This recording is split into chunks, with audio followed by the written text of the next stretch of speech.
ఏంటోనండి, మీరు అర్థం అన్నట్టు ఏం అర్థం కావట్లేదు. అమ్మాయిలంటే అంతే విష్ణు. మేం పూర్తిగా అర్థమయ్యామని గుండె మీద చేసుకుని చెప్పే ఒక్క మగాడిని చూపించి ప్రపంచంలో నిజమే, పతి పట్టుకున్నాడు ఎవడు లేడు. రైట్. విష్ణు విన్యాసం, విచిత్ర విన్యాసం. ఐ లవ్ యు జున్ను.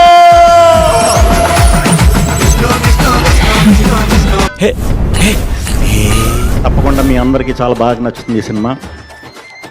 ఫస్ట్ హాఫ్ అంతా యంగ్ బ్యాచ్ పిచ్చగా కనెక్ట్ అవుతారు. సెకండ్ హాఫ్ అంతా ఫ్యామిలీస్కి విపరీతంగా నచ్చుతుంది. ఆ లాస్ట్ 10-15 మినిట్స్ కుర్రాళ్ళకి అండ్ ఫ్యామిలీస్కి అందరికీ నచ్చుతుంది. ఇది ఒక మంచి సెలబ్రేషన్ లాంటి సినిమా.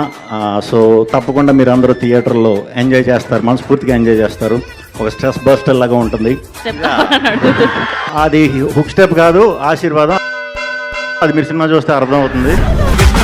లిప్ కిస్ ఏంట్రా ఇంత యమగా ఉంది? రే కుర్రనాయలారా, నీ యాత్ర నాకు ఇప్పుడు అర్థమైంది. బోర్డు బొక్కేం కదా. అవును మనీషా, ఇంతమంది మగాళ్ళుండగా నువ్వు నన్నే ఎందుకు తగులుకున్నావు? నువ్వు హీరో మెటీరియల్ విష్ణు.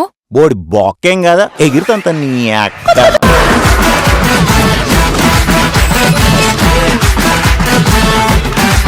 విష్ణు, ఆర్య సినిమాలో గీత పడకపోయినా ఆర్య ఎందుకు ట్రై చేస్తూనే ఉంటాడు? ఆర్యకి ఏకప్రేయసి గండం ఉంది.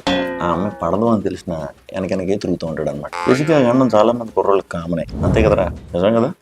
ఆరెంజ్ సినిమాలో రామ్ చరణ్ లాస్ట్ కి జెనీలియాకి ఎందుకు ఓకే చెప్తాడు? ఆయనకి అప్పుడు అష్టగ్రహ కూటమి నడుస్తుంది. అప్పుడు కనుక చెప్పలేదనుకో, మళ్ళీ 400 సంవత్సరాల తర్వాత పుట్టి చేజింగ్లు గీజింగ్లు ఇవన్నీ ఎందుకని చెప్పి ఓకే చేసాడు. నెక్స్ట్ సింగిల్ సినిమాలో శ్రీ విష్ణు పాపం ఎంత లవ్ చేసినా కూడా లాస్ట్ కి ఇద్దరు హీరోయిన్ వదిలేశారు ఎందుకు? సినిమా చూడలేదా? చూశాను, కానీ చెప్పు. ఆ రోజు అమావాస్య, నల్లుంగి కట్టుకోకూడదు. నల్లుంగి కట్టుకుని తిరిగాను కాబట్టి కష్టాలు. నిన్ను కోరి సినిమాలో పల్లవికి ఉమామహేశ్వరరావుకి పెళ్ళి ఎందుకు అవ్వలేదు? పాపం ట్రూ లవ్ కదా. న్యూమరాలజీ ప్రకారం మనోడి పేరు ఉమా, UMA. UMA అని కాకుండా UMAA అని పెట్టుంటే గ్యారంటీ కనెక్ట్ అయిపోయాడు. 27th ఫెబ్కి వచ్చే విష్ణు విన్యాసంలో విష్ణు తను లవ్ చేసిన అమ్మాయికి వేరే అబ్బాయితో పెళ్లి చేస్తాడా?